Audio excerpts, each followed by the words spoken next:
ప్రభుత్వం మాదే, అధికారం మాదే. పైగా ఇంతవరకు ఆయన ముఖ్యమంత్రులు వేరు, కానీ 2019లో ఆయన ముఖ్యమంత్రి చక్రవర్తి.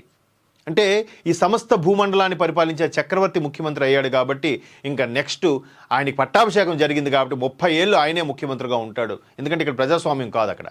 సో మాకు ఇంక తిరుగులేదు. ఎవరిని చంపేసినా, ఎవరిని కోసేసినా, ఎవరిని తోసేసినా, ఎవడైనా నోరెత్తే వాడి అరెస్టు, ఎవడైనా నోరెత్తే వాడి సస్పెన్షన్, ఇలాగా నోటికొచ్చినట్టు మనసుకు నచ్చినట్టుగా బిహేవ్ చేయడము చెలరేగిపోయారు. కాకపోతే అంటే బాధాకరమైన విషయం ఏంటంటే ఇప్పటికీ ఆ నాయకులు జగన్మోహన్ రెడ్డే ముఖ్యమంత్రిగా ఉన్నారని ట్రాన్స్లో ఉన్నారు. వీళ్ళు ఉన్నారు కాబట్టి అలా బతికేస్తున్నారు ఇంకా. సో ఇక్కడ అది ఆ డ్రైవర్ హత్య అవడంతో ఒక దళితుడు, అలాగే ఒక డాక్టర్కి మాస్క్ అడిగినందుకు నడి రోడ్డు మీద మోకాలు మీద కూర్చోబెట్టడం, ఒక 9th క్లాస్ పిల్లాడిని అంటే పార్టీకి సంబంధించి మాట్లాడని చెప్పాను వాడిని చంపేయడం. అసలు ఎవరు? అరే మాజీ మంత్రి, ఒక దివంగత ముఖ్యమంత్రి స్వయాన తమ్ముడు